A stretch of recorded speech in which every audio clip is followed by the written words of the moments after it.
Recibí una llamada de mi hermana Lola, que es piloto de Iberia. Carmen, tengo que preguntarte algo extraño. ¿Está mi cuñado en casa ahora mismo? Sí, aquí está. Está sentado en el salón, respondí, de pie en la cocina de nuestro piso en el barrio de Salamanca, en Madrid, viendo a mi marido, Álvaro, leer el periódico de la mañana al otro lado de la puerta. La voz de mi hermana se convirtió en un susurro.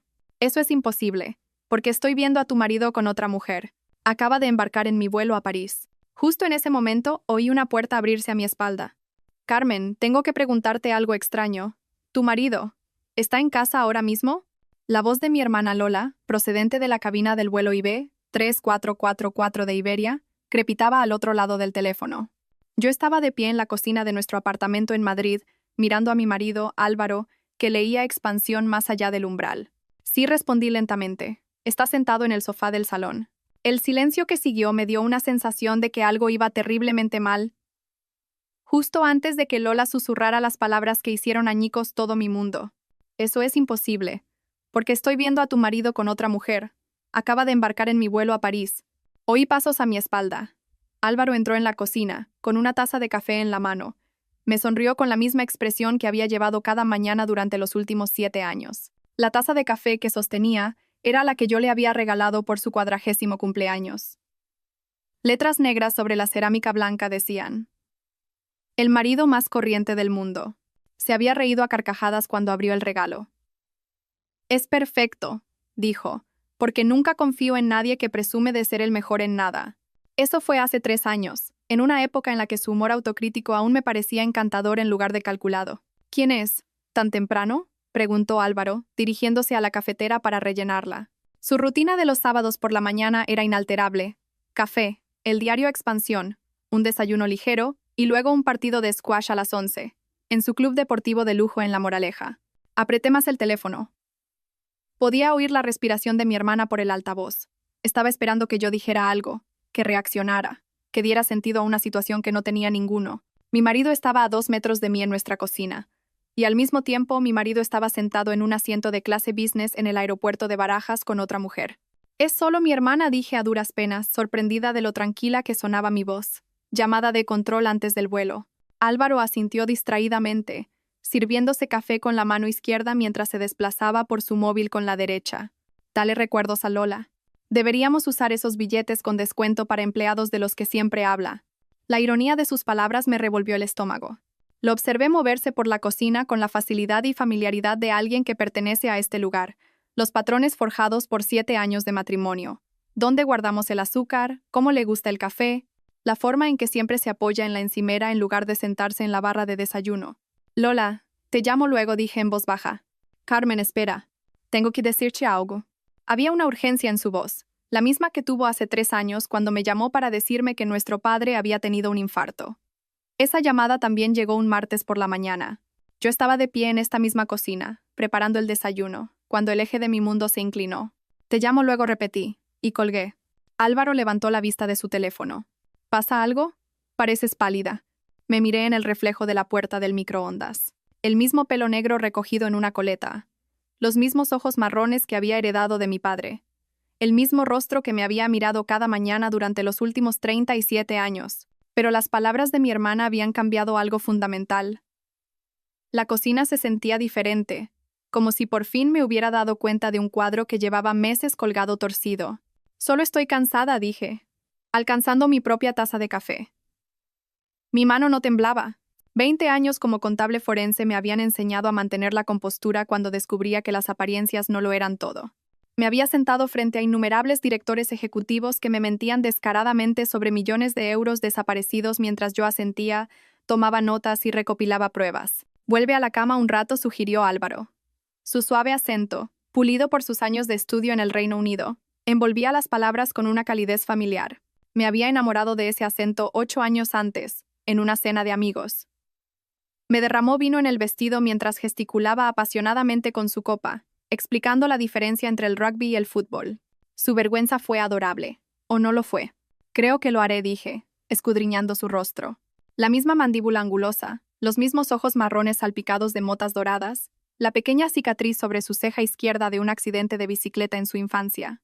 Cada detalle estaba exactamente donde debía estar. Mi teléfono vibró. Un mensaje de mi hermana. Mira esto ahora. Apareció una foto. A través de la ventana de un avión se veía el interior de la clase business. Un hombre con un traje azul de Tom Ford estaba sentado en el asiento 3B.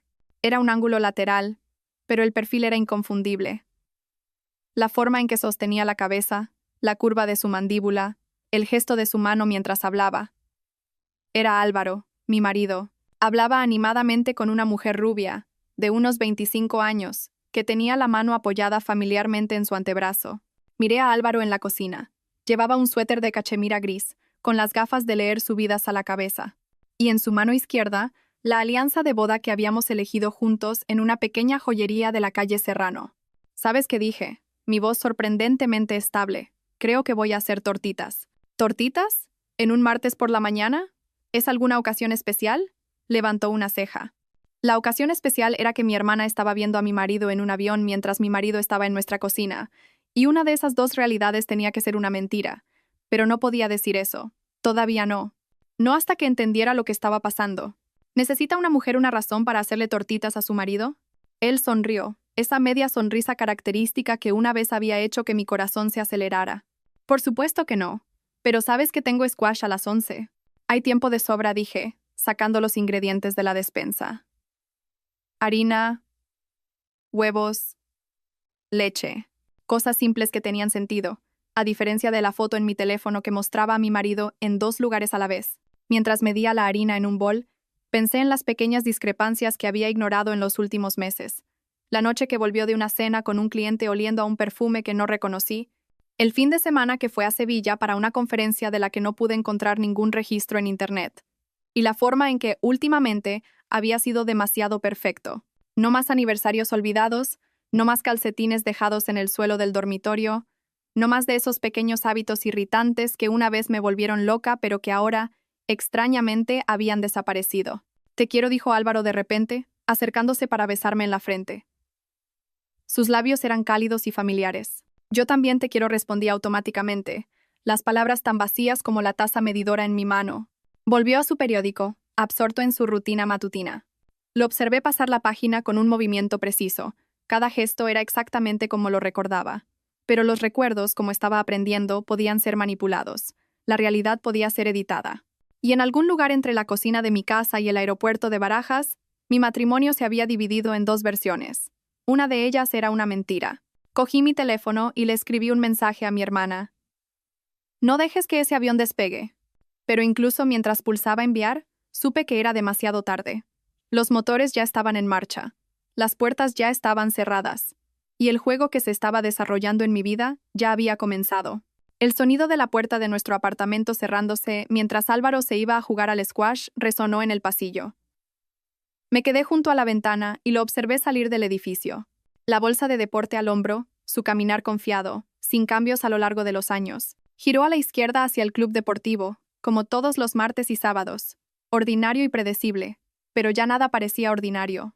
En cuanto desapareció al doblar la esquina, me dirigí a su estudio con determinación. El escritorio de caoba que habíamos comprado en el rastro se encontraba bajo sus diplomas de Cambridge y Harvard Business School. Todo estaba meticulosamente ordenado como siempre, pero años de contabilidad forense me habían enseñado que el orden a menudo enmascara los engaños más elaborados. Abrí su portátil e inicié sesión en nuestra cuenta bancaria conjunta. Mis dedos se movieron sobre el teclado con la misma precisión que usaba para rastrear fondos malversados en empresas del Fortune 500. Los extractos de la tarjeta de crédito se cargaron lentamente, y mes a mes, los registros revelaron un patrón que me oprimió el pecho. Ahí estaba, un cargo del 15 al 18 de marzo en el Hotel Four Seasons Ritz de Lisboa. Recordaba ese fin de semana vívidamente. Álvaro había dicho que iba a Pozuelo de Alarcón para ayudar a su madre a ordenar el garaje después de la muerte de mi suegro. Me ofrecí a ir, pero él insistió en que me quedara en casa y descansara después de una auditoría particularmente agotadora. El cargo del hotel era para 2 personas, servicio de habitaciones para 2, tratamientos de spa para 2. Con un ligero temblor en las manos, me desplacé más abajo. Hotel Four Seasons Madrid. El fin de semana que dijo que tenía una cena con un cliente en el centro. Yo estaba en casa con una intoxicación alimentaria, demasiado débil para cuestionar por qué una reunión con un cliente requería una estancia en un hotel a 40 minutos de nuestro apartamento. Luego, Revisé su tarjeta de empresa. Más hoteles, más restaurantes de los que nunca había oído hablar y una compra de joyas en Cartier que nunca se había materializado como un regalo para mí.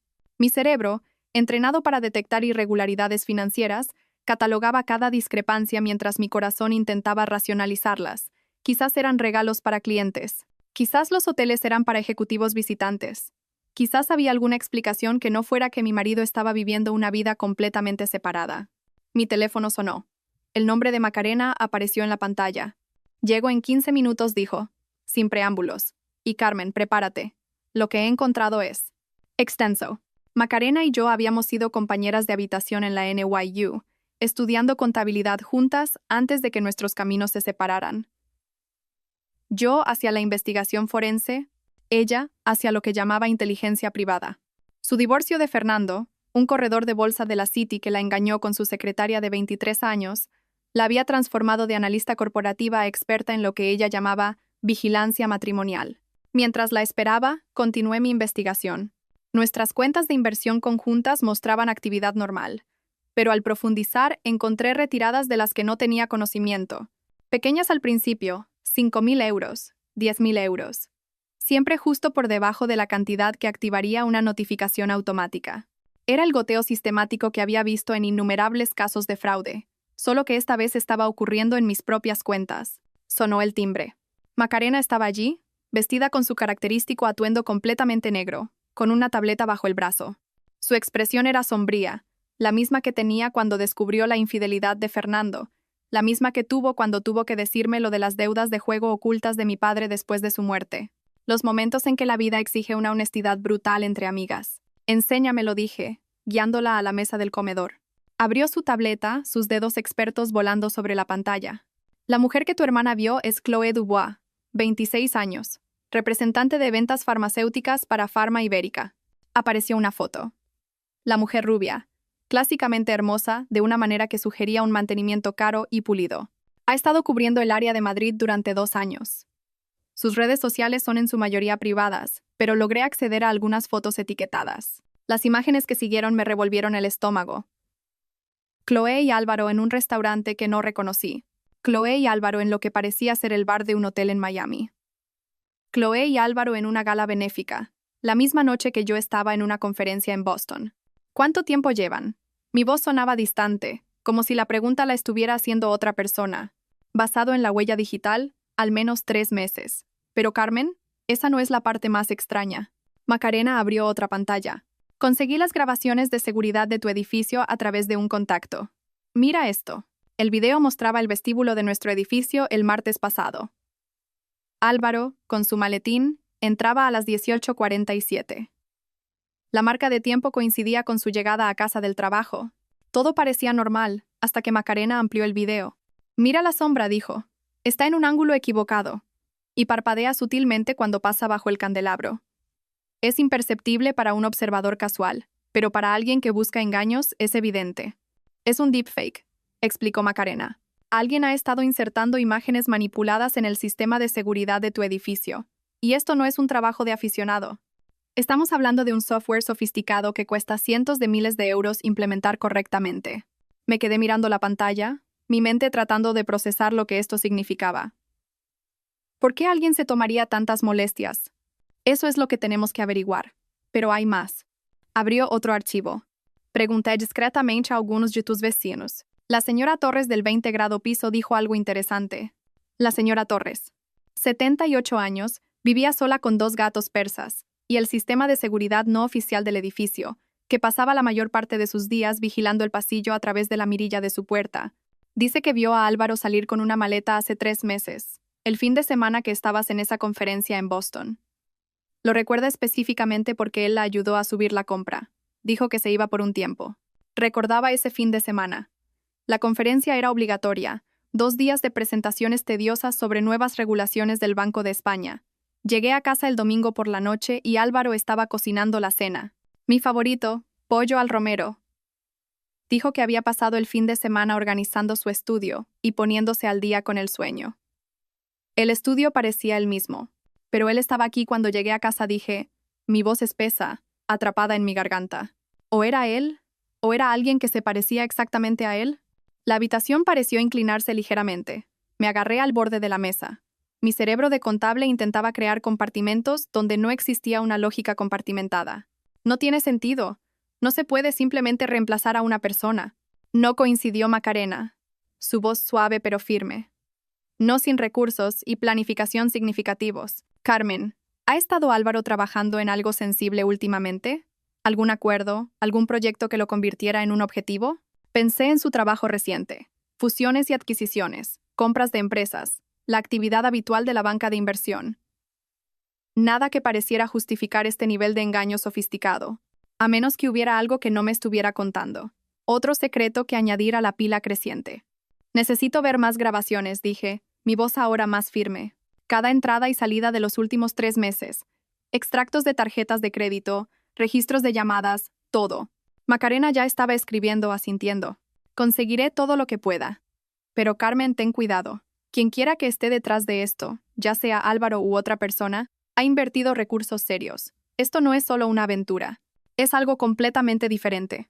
Macarena se fue, después de darme un teléfono encriptado para comunicarnos y advertirme que actuara con normalidad hasta que supiéramos a qué nos enfrentábamos. Pasé la tarde en un estado de limbo, limpiando cosas que no necesitaban ser limpiadas, organizando archivos que ya estaban organizados. Cualquier cosa para mantener mis manos ocupadas mientras mi mente se revolvía con posibilidades cada vez más descabelladas. A las 17:30, oí la llave de Álvaro en la puerta principal. El hombre que podría no ser Álvaro. El extraño que había estado viviendo en mi casa, compartiendo mi cama, interpretando el papel de mi marido con una precisión que nunca había cuestionado hasta hoy. Compuse mi rostro en una expresión de calma y comencé a preparar la cena. ¡Qué bien huele!, gritó desde la entrada, como siempre lo hacía. La rutina era tan familiar que se sentía como memoria muscular. Decidí hacer gambas al ajillo. La receta napolitana de mi abuela. El rico aroma del ajo y el vino blanco llenó el apartamento. Este plato en particular tenía un significado en nuestra relación. El verdadero Álvaro tenía una alergia severa a los mariscos, documentada por 3 visitas a urgencias a lo largo de los años. La pulsera de alerta médica que había llevado religiosamente durante 7 años especificaba que los mariscos eran potencialmente mortales. Tu favorito, dije, colocando el plato delante de él, mi voz casual, incluso alegre. 20 años de mantener la calma durante investigaciones de fraude me habían enseñado a compartimentar el pánico. Miró el plato con lo que parecía un deleite genuino. Hacía tiempo que no preparabas esto. Era cierto, no lo había preparado porque podía matar a mi marido. Pero este hombre cogió su tenedor sin dudarlo, enrolló los linguini expertamente y se llevó una gamba a la boca con aprecio. No hubo reacción, ni hinchazón, ni búsqueda desesperada de un EpiPen. Solo un hombre disfrutando de su cena. Está delicioso, dijo, tomando otro bocado.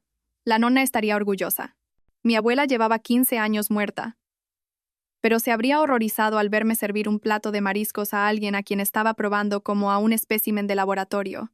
Lo observé comer, catalogando cada gesto, cada expresión, buscando un fallo en su actuación.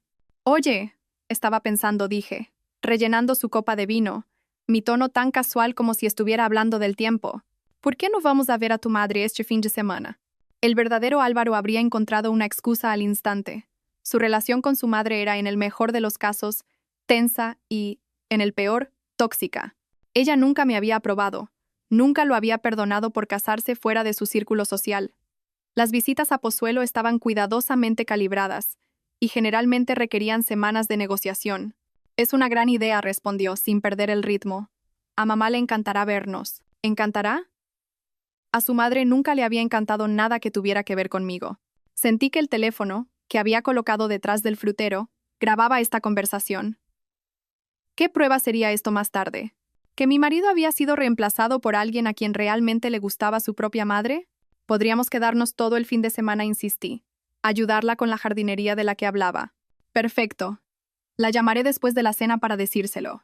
El verdadero Álvaro preferiría someterse a una cirugía dental sin anestesia antes que pasar un fin de semana haciendo trabajos manuales para su madre. Este hombre estaba suspendiendo todas las pruebas, pero paradójicamente, estaba interpretando a la perfección una versión mejor de mi marido. Después de la cena, nos acomodamos en el sofá para nuestra rutina nocturna habitual. Netflix, una conversación ligera sobre nuestros días, el cómodo silencio de una pareja establecida. Pero ya nada de esto me resultaba cómodo. Cada gesto que hacía, cada palabra que decía, Se sentía como observar a un titiritero altamente cualificado manejando hilos invisibles. Estoy agotada, anuncié a las 10 de la noche, estirándome exageradamente.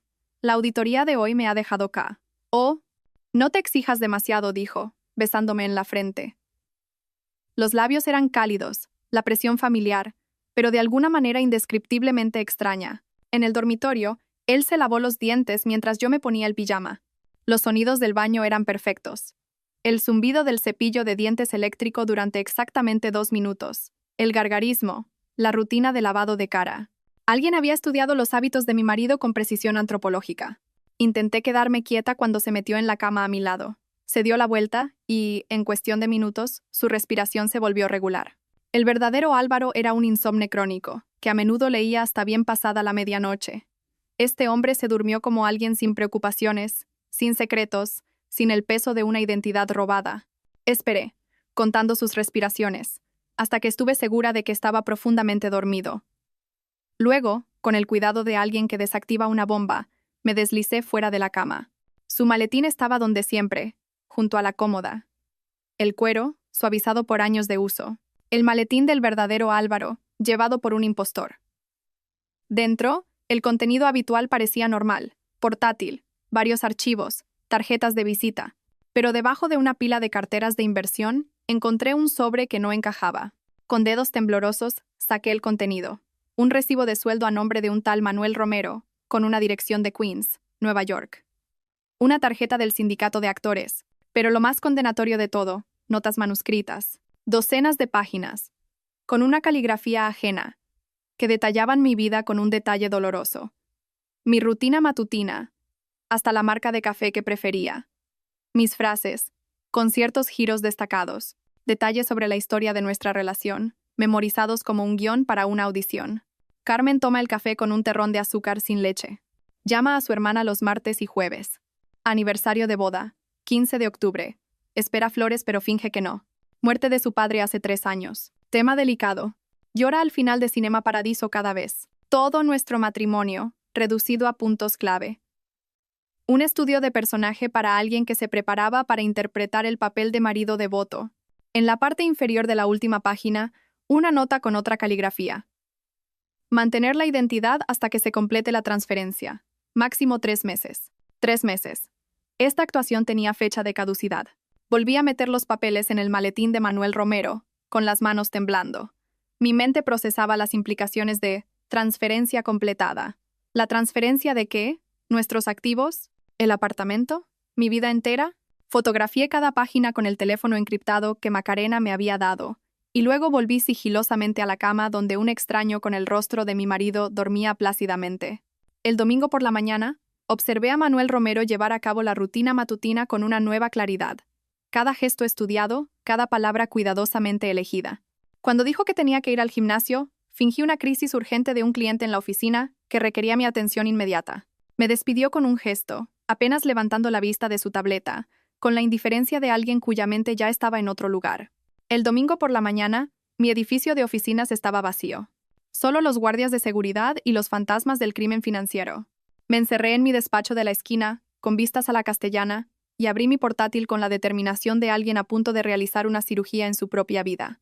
El software de contabilidad forense que usaba para rastrear fraudes corporativos ahora diseccionaría mis finanzas personales. Empecé con la cuenta de ahorros conjunta. Los últimos 3 meses revelaron un patrón sutil que habría pasado por alto si no hubiera estado buscando específicamente un robo. Transferencias de 9.999 euros, justo por debajo del umbral de 10.000 euros para la notificación obligatoria al Banco de España, movidas a una cuenta que no reconocí. El banco receptor estaba en las Islas Caimán, un paraíso fiscal notorio por sus leyes de privacidad y su resistencia a las investigaciones internacionales. Cada transferencia había sido autorizada con las credenciales de mi marido en momentos en que Manuel Romero había estado sentado frente a mí en la cena o durmiendo en la cama a mi lado.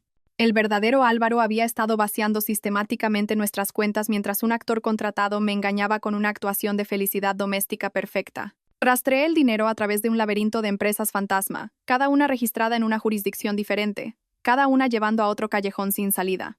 LuxCorp International en las Caimán, Meridian Holdings en Panamá, Apex Investments en Chipre. Era una estructura corporativa diseñada para blanquear fondos y ocultar activos de gente como yo. El rastro se enfrió en un banco suizo, donde las leyes de privacidad son legendarias. 15 años de ahorros, inversiones y una planificación financiera cuidadosa se estaban desvaneciendo en una cuenta anónima que podía ver, pero no tocar. La escala del robo era nauseabunda. 300.000 euros de nuestra cartera de inversiones, 450.000 euros de una línea de crédito sobre la vivienda que nunca habíamos usado, otros 225.000 euros de varias cuentas de jubilación, retirados en forma de préstamos que no activarían alarmas inmediatas. Casi 1.000.000 de euros, drenados sistemáticamente mientras yo dormía junto a un extraño que había memorizado mis preferencias de café. Pero el dinero era solo el principio. Cuando accedí a mi base de datos de clientes profesionales, descubrí algo mucho más siniestro. Los registros de inicio de sesión mostraban acceso desde direcciones IP que no reconocí.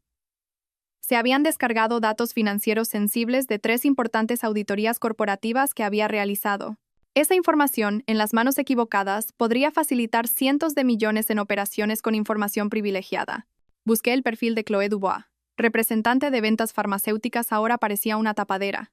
Su LinkedIn mostraba conexiones con varios gestores de fondos de cobertura, del tipo que opera en la zona gris legal, y no es demasiado exigente con sus fuentes de información. Su historial de viajes en redes sociales coincidía perfectamente con operaciones bursátiles sospechosas en acciones farmacéuticas, justo antes de anuncios importantes de la Agencia Europea de Medicamentos. No solo me estaban robando a mí, estaban usando mi reputación, mi acceso, mis relaciones con los clientes para cometer delitos federales.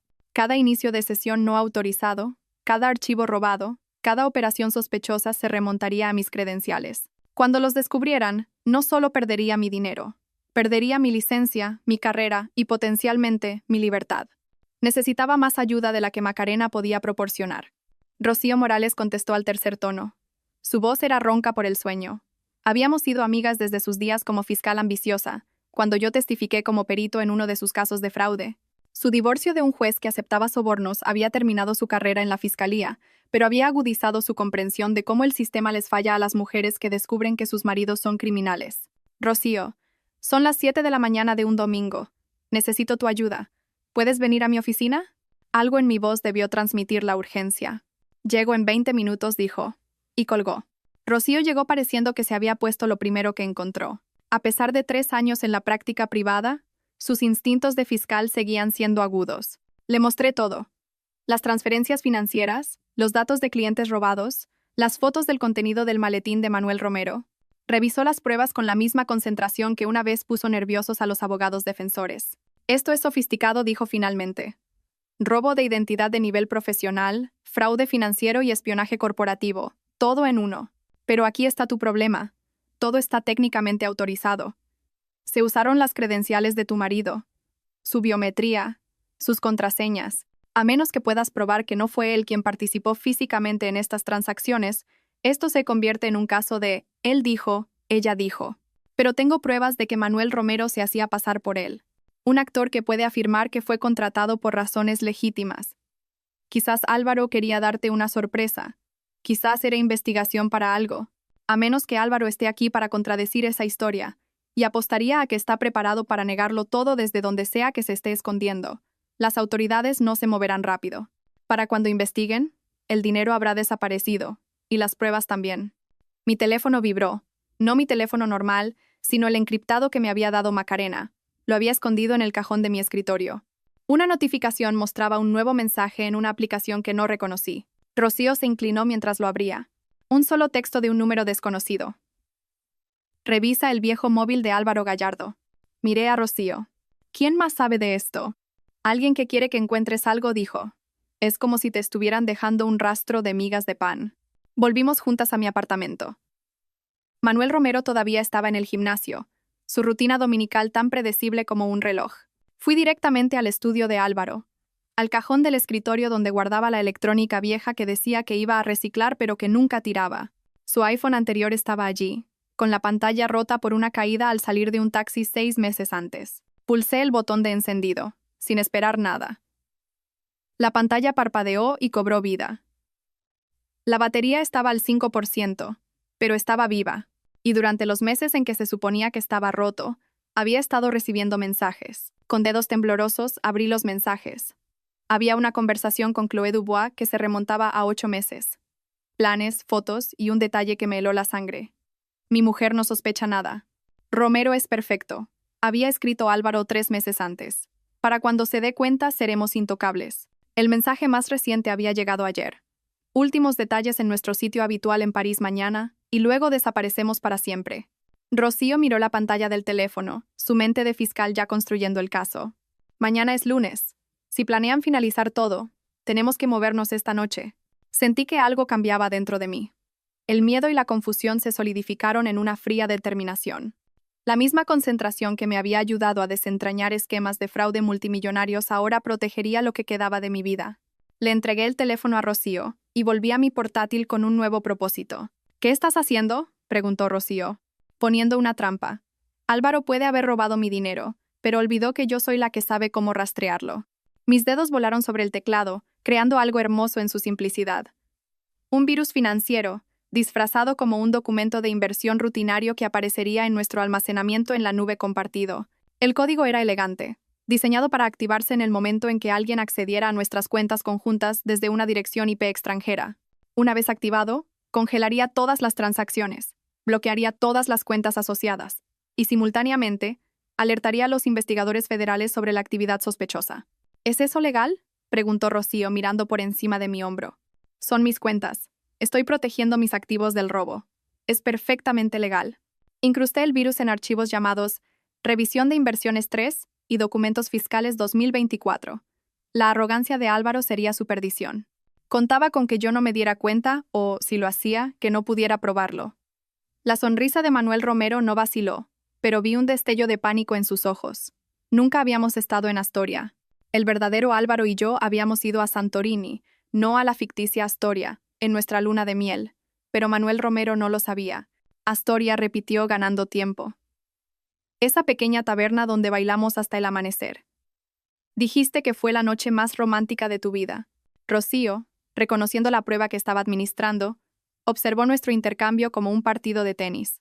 La mandíbula de Manuel se tensó casi imperceptiblemente. Claro que sí, dijo finalmente. Aunque creo que está cerrada por reformas. Una mentira descarada para cubrir su ignorancia.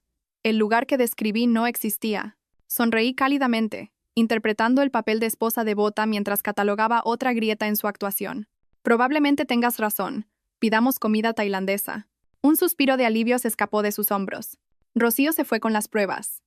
Mientras Manuel Romero se duchaba, hice 3 llamadas telefónicas que prenderían fuego al elaborado plan de Álvaro. La primera fue a Robert Steinberg, CEO de Steinberg Industries, y el mayor cliente de Álvaro. Mantuve mi tono conversacional, preocupada pero no alarmada. Robert, siento mucho molestarte un domingo, pero estaba revisando algunas cuentas, y noté una actividad un poco inusual en la cartera de inversiones de tu empresa. Nada grave, probablemente solo un error administrativo, pero quizás quieras que tu equipo lo revise. La semilla de la duda estaba plantada, regada con suficiente preocupación para desencadenar una auditoría interna que encontraría las discrepancias que llevaban al acceso no autorizado de Álvaro. La segunda llamada fue a Jennifer en Phoenix Capital. Mismo enfoque, diferente ángulo. Una transferencia que no encaja con su patrón habitual. Es muy extraño. Probablemente no sea nada, pero vale la pena comprobarlo. La tercera fue a David Martínez de Meridian Financial. Para el lunes por la mañana, 3 grandes empresas descubrirían una brecha de seguridad que se remontaba a las credenciales asociadas con Álvaro Gallardo. Mientras terminaba la tercera llamada, mi teléfono sonó.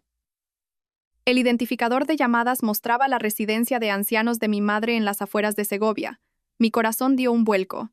Una llamada un domingo por la tarde generalmente significaba una emergencia. Sra. Gallardo era la voz de Nancy, la directora del centro. Su madre está bien, pero está bastante agitada. Insiste en que alguien está mintiendo sobre la visita de su marido. Voy para hola. El viaje a Segovia duró 90 minutos. Manuel Romero creía que estaba manejando una crisis con la medicación de mi madre. El centro estaba enclavado entre árboles que apenas comenzaban a dorarse, un lugar tranquilo para que la gente viviera el último capítulo de su vida. La habitación de mi madre daba al jardín, cada superficie cubierta de fotografías, sus recuerdos hechos tangibles. Carmen dijo, agarrando mi mano en cuanto entré, su agarre sorprendentemente fuerte para sus 82 años. Esa mujer está mintiendo. Le dije que Álvaro vino el mes pasado, y ella dice que no hay registro. Nancy estaba en la esquina, con una expresión de disculpa. No está en el libro de visitas. Pero la señora Gallardo insiste. La demencia de mi madre la convertía en un testigo poco fiable en la mayoría de las circunstancias, pero tenía momentos de una lucidez asombrosa, especialmente sobre eventos recientes. Cuéntame sobre la visita, mamá. Vino un jueves. Recuerdo que era día de pudín. Me preguntó sobre el seguro de vida de tu padre. Quería saber si había alguna otra póliza además de la que tú conocías. Así que le conté la de Northwestern Mutual, la que tu padre nunca te contó. Álvaro dijo que quería asegurarse de que estuvieras protegida. La sangre se me heló.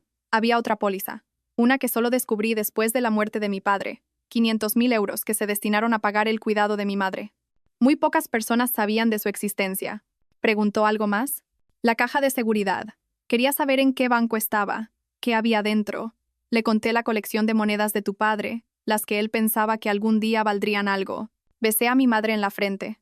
Le prometí volver pronto y salí al pasillo con Nancy. Necesito ver las grabaciones de seguridad del último mes.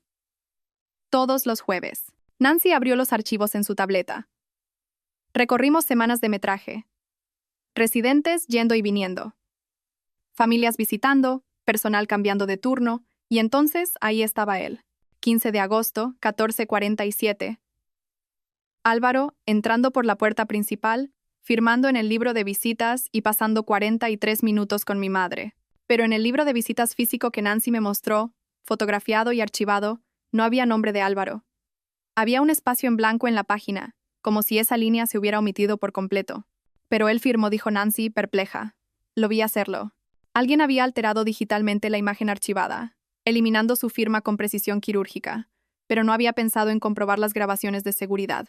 Álvaro había estado planeando esto durante meses, recopilando información sobre cada activo, cada póliza, cada posible fuente de fondos. Incluso se había dirigido a mi madre, extrayendo detalles financieros de sus recuerdos confusos. Conduje de vuelta de Segovia con las imágenes de seguridad del centro en mi teléfono, una pieza más en el mosaico del engaño de Álvaro. El tráfico del domingo por la noche se movía lentamente, dándome tiempo para procesar la calculada crueldad de visitar a una mujer cuya mente entraba y salía de décadas para sonsacarle información financiera. Mi teléfono vibró con un mensaje de mi hermana Lola. Su vuelo había aterrizado en Charles de Gaulle 3 horas antes. Las fotos adjuntas hicieron que mis nudillos se pusieran blancos en el volante. Álvaro y la chica, Chloe, en un mostrador de cambio de divisas del aeropuerto, su mano descansando familiarmente en la parte baja de su espalda. Otra foto los mostraba subiendo a un taxi, la cabeza de Chloe apoyada en su hombro, ambos riendo por algo en su teléfono. La marca de tiempo indicaba las 16:47. La siguiente foto me robó el aliento momentáneamente. Estaban en el mostrador de recepción del Hotel Lancaster en los Campos Elíseos, un lugar donde las habitaciones cuestan a partir de 800 euros la noche. Chloe llevaba una pulsera de diamantes que reconocí, la misma que Álvaro supuestamente había comprado para el 70 cumpleaños de su madre 6 meses antes. El lenguaje corporal entre ellos hablaba de una cómoda familiaridad, del tipo que se forja a lo largo de años, no de meses. La forma en que ella le ajustaba el cuello de la camisa, la forma en que él la guiaba por el vestíbulo con la confianza de la posesión. Esto no era una aventura reciente. Era una relación que quizás era anterior a todo nuestro matrimonio. Entré en el garaje de nuestro edificio a las 20:30. Manuel Romero estaba paseando nerviosamente cerca de los ascensores, con el teléfono pegado a la oreja. Al verme, su rostro se compuso en una máscara de preocupación. Pero no podía ocultar la ansiedad subyacente. Ahí estás, dijo, terminando la llamada abruptamente. Estaba preocupado. ¿Cómo está tu madre? Bien. Solo confundida por unos viejos papeles financieros. Lo observé procesar esto. Vi una ligera relajación en sus hombros cuando no di más detalles. De vuelta en el apartamento, tomé una decisión que podría revelar todo o destruir cualquier posibilidad de justicia. Sentada frente a Manuel Romero en la mesa del comedor, saqué mi teléfono, deliberadamente casual. ¿Sabes? Estaba pensando, dije, pasando las páginas de un calendario. Nuestro aniversario es el mes que viene. 8 años desde esa cena en la que nos conocimos.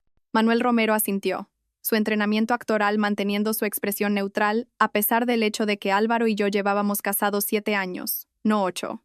Otra prueba fallida. Quiero hacer algo especial. Una fiesta sorpresa el martes por la mañana, antes de que abra la bolsa. Invitar a tus colegas de la oficina, tus clientes más importantes.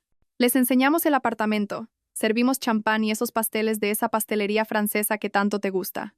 Sus ojos parpadearon con confusión. ¿Es un momento un poco extraño para una fiesta? ¿Un martes por la mañana? Siempre lo has dicho. Los mejores negocios se cierran antes del desayuno. Además, será memorable. Diferente. Lo organizaré todo, dije, abriendo mis contactos, mi voz entusiasta. Solo tienes que enviar las invitaciones esta noche. Haz que suene muy exclusivo y urgente, que no se lo pueden perder. Manuel Romero dudó, claramente tratando de determinar si esto era parte de su guión o algo inesperado. Pero negarse sería romper el personaje, y mantener su tapadera era primordial. Si es lo que quieres, dijo finalmente. Perfecto. Envíalas ahora, mientras preparo la cena. Quiero ver llegar las respuestas. Lo observé redactar los mensajes en su teléfono, sus dedos moviéndose con renuencia sobre la pantalla. Colegas de banca de inversión, clientes clave, personas cuya presencia sería imposible de explicar cuando los agentes federales llegaran. En cuestión de minutos, las respuestas comenzaron a llegar. Una mezcla de confusión y acuerdo. Cuando Álvaro Gallardo pedía tu presencia, aparecías. Mientras preparaba nuestra última cena, sentí una inesperada punzada de simpatía por Manuel Romero. Era un actor fracasado de Queens que probablemente pensó que había conseguido el papel de su vida, tal vez para un reality show o una broma elaborada. En cambio, se había convertido en cómplice de un delito federal. Atrapado en una actuación donde lo que estaba en juego no era una mala crítica, sino la cárcel. Hice salmón con espárragos. Algo simple y rápido. Manuel Romero se sentó en la isla de la cocina, fingiendo una normalidad doméstica, pero ambos sabíamos que algo fundamental había cambiado. El guión que había memorizado ya no coincidía con la escena que se estaba representando. ¿Vino? Sugerí, sosteniendo la botella de Malbec que solíamos beber los domingos por la noche. Rápidamente negó con la cabeza. No me encuentro muy bien. Creo que estoy pillando un resfriado. Por primera vez en 3 meses rechazó una copa. Incluso si su mente consciente no había procesado completamente el peligro, sus instintos gritaban una advertencia. Me serví una copa, necesitando el valor líquido para lo que estaba por venir. Manuel, dije en voz baja, y todo su cuerpo se tensó. Nunca me había equivocado con el nombre de Álvaro. Sé quién eres. El silencio se extendió entre nosotros como una cuerda tensa. Vi una sucesión de emociones cruzar su rostro. Sorpresa, miedo, cálculo y finalmente, resignación. Cuando habló, el acento británico pulido había desaparecido, reemplazado por un puro acento de Brooklyn. ¿Desde cuándo lo sabes? Desde el martes por la mañana. Cuando mi hermana vio al verdadero Álvaro embarcar en un avión mientras tú estabas sentado en nuestro salón, se cubrió la cara con las manos, un gesto tan genuino que mi ira vaciló por un momento. No sabía nada de los crímenes, dijo. Me dijo que estaban separados, que necesitaba a alguien para cuidar la casa, mantener las apariencias por razones de negocios. Me ofreció $20,000 en efectivo por 3 meses de fingir ser él. Era extraño, pero pensé que era legal. ¿De verdad lo creíste? Quería creerlo, su voz se quebró ligeramente. Llevo 15 años haciendo audiciones, sirviendo mesas, conduciendo camiones de reparto, viendo a actores más jóvenes conseguir los papeles que yo quería. Y entonces aparece este tipo y me ofrece un papel con más dinero del que he visto en mi vida. No podía permitirme hacer preguntas. Mi teléfono vibró con un mensaje de Rocío. La fiscalía se mueve mañana por la mañana. Todo está listo. Miré a Manuel Romero, este extraño que había dormido en mi cama, comido en mi mesa, participado en el engaño que había destrozado mi vida. Pero sentado frente a él ahora, viendo la derrota que pesaba sobre sus hombros, reconocí a otra víctima de la manipulación de Álvaro. Mañana por la mañana, los agentes federales van a registrar este apartamento. La gente que invitaste estará aquí para presenciarlo. Puedes ser arrestado como cómplice o puedes cooperar como testigo. Tu elección. Testigo, dijo al instante. Dios mío, testigo. Tengo papeles, grabaciones. Me hizo guardarlo todo, por si sospechabas. Lo llamó un seguro. Manuel Romero pasó la noche en el sofá, después de mostrarme la llave de un trastero donde guardaba todo. El contrato, las grabaciones de sus llamadas con Álvaro, las detalladas instrucciones para mantener la farsa. Ninguno de los dos durmió mucho, esperando el amanecer que pondría fin a esta elaborada obra de teatro. A las 5:47 a.m. sonó mi teléfono. Lo tenemos, la voz de mi hermana Lola era una mezcla de agotamiento y satisfacción. La policía francesa los arrestó en Charles de Gaulle. Intentaban coger un vuelo de conexión a Suiza. Puse el altavoz para que Manuel pudiera oír. Estaba sentado en el sofá, con la manta que le había dado alrededor de la cintura, pareciendo un hombre a punto de escuchar su veredicto. El arresto fue dramático, continuó mi hermana. Estaban en la sala VIP cuando llegó la policía. Chloé empezó a llorar, afirmando que no sabía nada de los crímenes. Pero Álvaro, su compostura finalmente se rompió. Intentó huir. Lo placaron en medio de la terminal, a la vista de todos. Alguien lo grabó. Ya está en los canales de noticias europeos. Manuel Romero cerró los ojos, probablemente dándose cuenta de lo cerca que estuvo de que esas esposas fueran para él. Fui a la cocina y empecé a hacer café.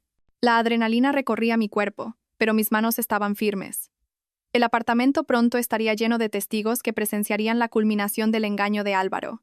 A las 7:30 am, los primeros invitados comenzaron a llegar. Robert Steinberg de Steinberg Industries, con una expresión de confusión y curiosidad. Jennifer de Phoenix Capital, impecablemente vestida a pesar de la hora inusual.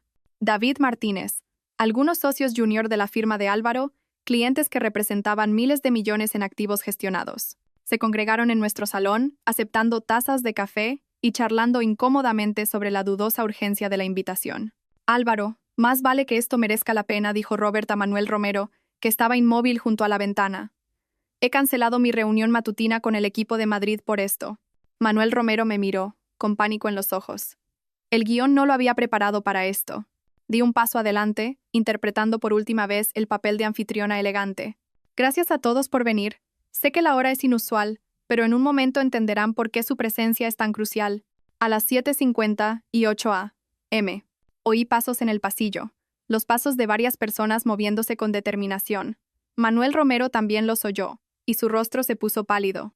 Sonó el timbre, una vez, formalmente, seguido de un golpe decidido. Fiscalía, tenemos una orden de registro. Abrí la puerta a una sala llena de murmullos confusos. 6 agentes entraron, su presencia transformando instantáneamente nuestro apartamento de una reunión social a una escena del crimen. La agente al mando, una mujer con el pelo gris acerado y ojos que no se perdían nada, mostró su placa. Inspectora Jefa Vargas, Unidad de Delincuencia Económica y Fiscal. Buscamos a Álvaro Gallardo. Soy yo, dijo Manuel Romero, su acento de Brooklyn asomando a través del barniz británico. No, no lo soy, quiero decir. Miró a la inspectora con un alivio desesperado. Quiero cooperar. Tengo pruebas. Fui contratado para hacerme pasar por él. La sala se quedó en silencio, excepto por el sonido de la taza de café de alguien golpeando su platillo con demasiada fuerza. La boca de Robert Steinberg se abrió y cerró como un pez boqueando. Jennifer sacó su teléfono, probablemente ya calculando la exposición de su empresa a lo que se estaba desarrollando. Señor Romero, dijo la inspectora Vargas, claramente ya conocedora de su verdadera identidad. Está usted detenido bajo sospecha de conspiración para cometer fraude, robo de identidad y blanqueo de capitales. Mientras le ponían las esposas a Manuel, me miró con algo parecido a la gratitud. El trastero de la calle Alcalá, dijo rápidamente. Número 447. Todo está allí. Mientras los agentes le leían sus derechos a Manuel, una notificación que había estado esperando sonó en mi portátil. El virus financiero se había activado. Observé en tiempo real en la pantalla cómo las cuentas en las islas Caimán, Suiza y Chipre se congelaban simultáneamente. Los casi 2 millones de euros robados, atrapados en ámbar digital. Los registros de las transacciones se enviaron automáticamente a la Fiscalía, a Hacienda y al Banco de España. Cada agencia que Álvaro creía haber eludido ahora tenía un registro completo de sus crímenes. Señora Gallardo, la inspectora Vargas se acercó mientras su equipo aseguraba a Manuel. Tendrá que venir con nosotros para hacer una declaración formal. Por supuesto. Pero primero, estas personas merecen saber por qué están aquí. Cogí mi teléfono y encontré la grabación de la llamada de mi hermana Lola del martes por la mañana. Su voz, clara y profesional, llenó la sala. Carmen, tengo que preguntarte algo extraño. ¿Está tu marido en casa ahora mismo? La grabación reprodujo los primeros momentos del descubrimiento. Los ejecutivos reunidos escucharon, sus rostros mostrando una comprensión creciente. No estaban allí para una fiesta de aniversario. Estaban presenciando el desenlace de un fraude masivo que podría haber destruido sus empresas. Damas y caballeros, dijo la inspectora Vargas a la sala mientras su equipo trabajaba. Álvaro Gallardo ha estado utilizando la información obtenida a través del trabajo de contabilidad forense de su esposa para robar secretos corporativos y facilitar operaciones con información privilegiada. El hombre con el que han estado tratando durante los últimos 3 meses es el señor Romero, contratado para mantener la ilusión mientras el verdadero Álvaro Gallardo intentaba huir con los activos robados. David Martínez se desplomó en nuestro sofá, calculando las pérdidas de su empresa. Jennifer ya estaba al teléfono con su departamento legal. Pero Robert Steinberg se acercó a mí, su expresión cambiando de shock a algo parecido a la admiración. Lo descubriste. Planeaste todo esto. Asentí cansada. Contaba con que no me diera cuenta, o que no pudiera probarlo si lo hacía. La anomalía en la auditoría que mencioné el domingo era real. Sus sistemas han sido comprometidos, pero ahora la fiscalía tiene todo lo que necesita para rastrear exactamente qué se robó y cómo. El teléfono de la inspectora Vargas sonó. Lo contestó, escuchó y luego me miró. Las autoridades francesas confirman que tienen bajo custodia a Álvaro Gallardo y a Chloé Dubois. Serán extraditados para ser juzgados aquí. El apartamento, que había sido nuestro hogar, nuestro santuario, era ahora una escena del crimen. Los agentes fotografiaban todo, recogían pruebas, trataban nuestras vidas como piezas de un caso federal. Los testigos reunidos se fueron marchando poco a poco, cada uno deteniéndose para ofrecer una torpe palabra de consuelo o una confusa felicitación. Cuando el último agente se preparaba para irse, la inspectora Vargas me dio su tarjeta. Necesitaremos su testimonio, su análisis forense, el virus que creó para rastrear el dinero. Es la base de nuestro caso. Lo tendrán, dije, y lo decía en serio. El apartamento se quedó en silencio. Me quedé en la cocina, rodeada de los restos de la última actuación de Manuel Romero. Su taza de café en la encimera, la manta en el sofá que había usado, las notas que había escondido por el apartamento para recordar sus líneas. Los accesorios de una obra de teatro que finalmente había terminado. Mi teléfono vibró con una alerta de noticias. Un video, grabado en el aeropuerto Charles de Gaulle, tembloroso pero claro. Álvaro, esposado, su perfecta compostura hecha añicos, siendo escoltado a través de la terminal mientras los viajeros se detenían a mirar. A su lado estaba Chloé, su maquillaje de diseñador corrido por las lágrimas, su sueño parisino terminando bajo la custodia de la gendarmería francesa. Vi el video una vez más antes de cerrar el portátil. En una cruda grabación de aeropuerto que, de alguna manera, se había convertido en el video más visto en los canales de noticias financieras, se repetía el arresto de Álvaro.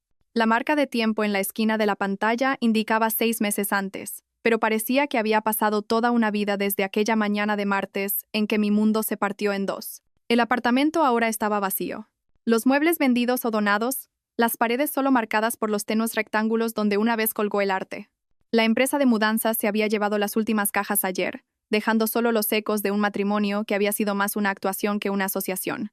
Me quedé junto a la ventana que daba a la Gran Vía, las llaves pesadas en mi mano. Estaba esperando al conserje del edificio, a quien le entregaría la posesión en 20 minutos. El divorcio se había resuelto con una velocidad récord una vez que la Fiscalía Federal presentó su caso. Los abogados de Álvaro, mientras luchaban contra la extradición desde una celda francesa, tenían poco que oponer a la montaña de pruebas de fraude, robo de identidad y conspiración. La jueza, una mujer que había visto suficientes crímenes financieros como para reconocer la depredación cuando la veía, no se mostró especialmente comprensiva con un marido que había contratado a un actor para que lo sustituyera mientras liquidaba los bienes gananciales. El acuerdo me dejó con más de lo que esperaba. Las ganancias de la venta del apartamento, los fondos recuperados de las cuentas congeladas y una indemnización por daños y perjuicios pagada por la compañía de seguros de Álvaro para evitar un juicio público. El dinero no podía devolver los 3 meses que pasé durmiendo junto a un extraño, ni los 7 años que pasé con un hombre capaz de tal engaño, pero podía comprarme la libertad para reconstruir. Mi teléfono sonó, un recordatorio de la cita con un cliente. No se me escapaba la ironía de que mi trauma se hubiera convertido en mi especialidad. El espacio de oficinas que había alquilado en el distrito de Chamberí llevaba una placa simple y discreta: Consultoría Carmen Navarro. Especialistas en protección de activos matrimoniales y verificación de identidad. Lo que había comenzado con el boca a boca se había convertido en una lista de espera de mujeres que sospechaban que sus propias realidades podrían haber sido editadas. La semana pasada, había ayudado a una cirujana del Upper East Side a descubrir que su marido de 15 años estaba usando deepfakes para simular la asistencia a conferencias mientras en realidad dirigía una práctica médica paralela en Miami. La semana anterior, una productora de Broadway descubrió que su cónyuge había contratado a 3 dobles diferentes para mantener coartadas en varias ciudades. Cada caso se sentía como si estuviera despegando las capas de engaño con las mismas herramientas que habían salvado mi propia vida. El conserje llegó y tomó las llaves con una indiferencia profesional. Mientras bajaba en el ascensor por última vez, mi teléfono vibró con un mensaje de mi hermana Lola. Giovanni's a las 7. Invito yo. Giovanni's no había cambiado en 40 años. Todavía servían la misma receta de salsa roja que mi abuela había declarado como la única comida italiana aceptable fuera de Nápoles. Las cabinas de vinilo estaban remendadas con cinta adhesiva. Los manteles a cuadros llevaban décadas de manchas de vino y el hijo del dueño, a pesar de ser la tercera generación de italoamericanos, todavía no podía pronunciar bruschetta correctamente. Mi hermana Lola me esperaba en nuestra cabina de la esquina de siempre. Una botella de Chianti ya estaba abierta. Se levantó cuando me vio y me abrazó, un poco más fuerte y más tiempo de lo necesario. Nos habíamos unido más a través de esta prueba, el trauma compartido forjando un vínculo más allá de la hermandad. Lo lograste, dijo, sirviendo vino en copas que probablemente habían sobrevivido a la Segunda Guerra Mundial. El apartamento está realmente despachado. Entregué las llaves hace 20 minutos. Tomé un sorbo. El vino barato sabía a cenas de domingo de mi infancia. Se siente extraño, como si 7 años se hubieran borrado en un instante. No borrados, transformados, dijo, levantando su copa. Por la mujer que descubrió que su marido estaba en 2 lugares a la vez y desmanteló una red de fraude internacional. Y por la piloto cuya llamada telefónica le salvó la vida, brindé yo. Bebimos, el ritual más importante que el vino. Mi hermana había cargado con la culpa de esa mañana durante meses, convencida de que había destruido mi matrimonio con una sola llamada. Intenté explicarle que ella había revelado la destrucción, no la había causado, pero la culpa del superviviente no responde bien a la lógica. Tengo algo para ti, dijo, sacando un sobre de su bolso. Llegó a mi casa ayer, dirigido a ti, a mi cuidado. La dirección del remitente era de Dayton, Ohio. La letra era de Manuel Romero, cuidada y precisa. Abrí el sobre lentamente, sin saber si quería saber algo del hombre que había vivido mi vida durante 3 meses. Estimada Carmen, quería ponerme en contacto contigo ahora que los procedimientos legales han terminado. Primero, gracias por no presentar cargos adicionales. El FBI tenía suficientes pruebas sin tu testimonio para darme libertad condicional y servicio comunitario en lugar de una pena de prisión. Estoy enseñando clases de actuación en un colegio comunitario aquí. Finalmente, usando mis habilidades para algo honesto, les cuento a mis alumnos sobre esos 3 meses, sobre cómo la mejor actuación de mi vida fue también lo peor que he hecho. Les digo que hay algunos papeles que simplemente no valen la pena, sin importar cuánto paguen. A veces pienso en ti. Me pregunto cómo te recuperas de lo que hizo Álvaro, y luego leo sobre tu nueva firma, sobre las mujeres a las que estás ayudando. Y entiendo que has convertido el veneno en medicina. Es un tipo de fuerza que no sabía que existía. Había una cosa que no le entregué al FBI. Una foto tuya de la boda, que estaba en las notas de instrucción de Álvaro. Parecías genuinamente feliz. Lamento el papel que jugué en quitarte eso.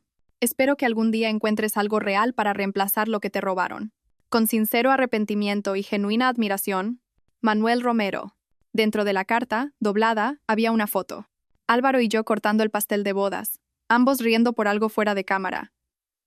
Escudriñé a mi yo más joven, tratando de recordar que había sido tan divertido como para provocar una alegría tan genuina.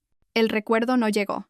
Suena como si realmente lo sintiera, dijo mi hermana, leyendo por encima de mi hombro. Él también fue una víctima, en cierto modo. Álvaro arruinó la vida de muchas personas con dinero, que ahora está congelado bajo custodia federal. Volví a meter la foto en el sobre. Manuel solo tuvo la mala suerte de estar lo suficientemente desesperado como para aceptar el papel. Pedimos lo de siempre. Yo, pasta alla arrabbiata. Mi hermana, linguine alle vongole. Y suficiente pan de ajo como para preocupar a un cardiólogo. Los sabores familiares se sentían como un ancla, una continuidad en una vida que había sido completamente reinventada. ¿Y ahora qué?, preguntó mi hermana, girando su pasta con una habilidad experta. Mañana Rebecca Harrison, CEO de una startup tecnológica, cree que su marido está usando IA para falsificar viajes de negocios. Y el jueves, el caso Hitman. No, no me refiero al trabajo. Me refiero a ti. Consideré la pregunta, dejándola reposar entre nosotras como otro invitado a la cena. 6 meses antes, habría pensado que mi futuro estaba trazado en una cómoda previsibilidad. Ahora, a los 37, era soltera, exitosa en un campo que había creado. Y, más allá de la próxima cita con un cliente, todo era incierto. No lo sé, admití, sorprendida por mi propia honestidad.